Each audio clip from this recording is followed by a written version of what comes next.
Hello everyone, welcome to this episode of Shu Talks the World. Today is October 4th, China's National Day holiday, and the whole country is celebrating this important occasion. Recently, China introduced a series of economic stimulus policies, which directly led to a surge in A shares and Hong Kong H shares, with global capital flowing into China. In a sense, this is also a form of global capital voting with their feet, choosing China for its safety, development, and institutional stability. However, at the same time, we see that on the other side of the world, the situation is extremely tense. The actions of Israel are shocking. They have modified a large number of civilian communication devices to carry out indiscriminate attacks, targeting ordinary Lebanese citizens. This behavior not only crosses the line militarily, but also directly challenges the authority of the United Nations. Israel even declared the UN Secretary General as a persona non grata, refusing his entry. These anti-global moves force us to think deeply. What has gone wrong with the modern global order? In today's world, where conflicts are frequent, the fragility of the global order and the UN's apparent powerlessness are deeply concerning. In recent years, with the drastic changes in geopolitical landscapes, more and more major powers have chosen unilateral actions, ignoring resolutions.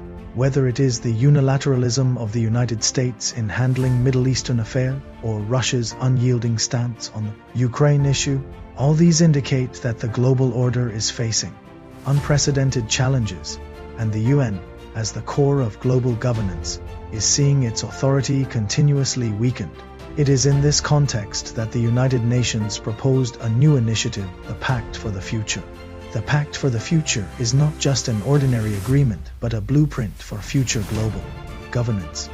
This pact covers several aspects, including economic development, peacebuilding, AI governance, and the well-being of future generations. It was proposed to address the aging and fragmentation of the current global order and to reshape a fairer, more sustainable global governance system, specifically in the economic field. The Pact for the Future emphasizes the reform of the international financial system to ensure that developing countries have more. So, in peacebuilding, it clearly calls for increased support for the United Nations by countries to better respond to global conflicts.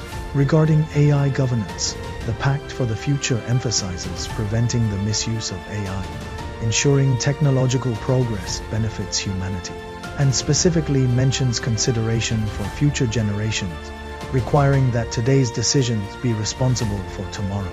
So, within this framework, what role can China play?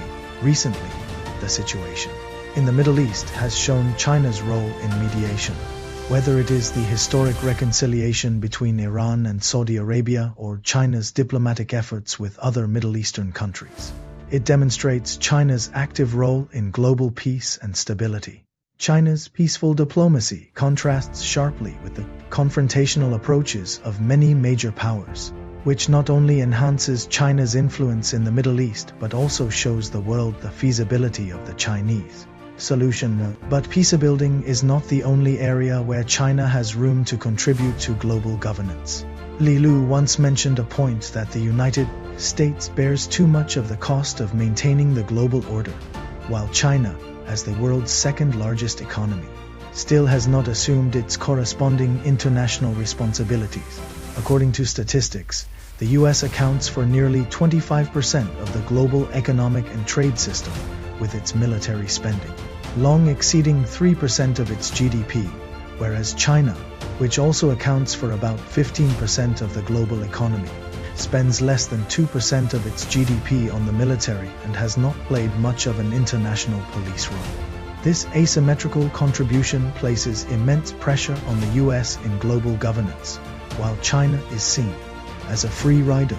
Li Lu points out that China's rise should not only be about economic growth but also about deep participation in global governance. For instance, economically, China is gradually shifting from being the world's factory to a global supply chain management center, meaning China is not only participating in global trade but also capable of leading in setting the rules of global supply chains. In finance, The internationalization of the renminbi and the development of digital currency are providing new options for the global financial system. Breaking the dominance of the US dollar. These are all manifestations of China proactively assuming responsibility in global governance. In terms of soft power, China is also gradually building its influence through short video platforms like TikTok. Chinese cultural, educational, and other forms of soft power content have been rapidly spread worldwide. This not only enhances China's international image, but also helps China establish deeper cultural connections with people in other countries. The output of this soft power is becoming an important support for China's discourse power in the international community.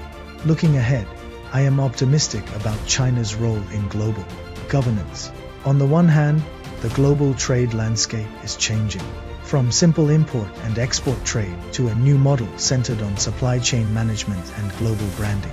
In this new model, China has the opportunity to further expand its influence in the global economy.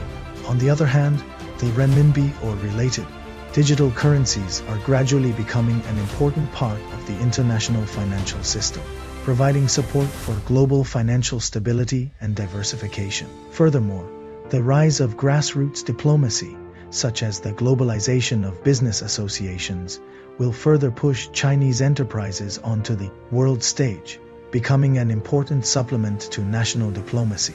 In addition, China will play an increasingly important role in military, technological industry exports, and setting international rules. Global governance is no longer a task that one country can undertake alone. It requires the joint efforts of major powers, and China is gradually transitioning from an economic powerhouse to a governance powerhouse, from being a rule taker to a rule maker. This is a process full of opportunity, but also one that requires assuming responsibilities. I believe that in the future globalization process, China will bring more peace, prosperity, and cooperation to the world. Thank you all for watching this episode of Shu Talks the World. See you next time. In the next episode, we will continue to bring you in-depth analysis of global hot issues.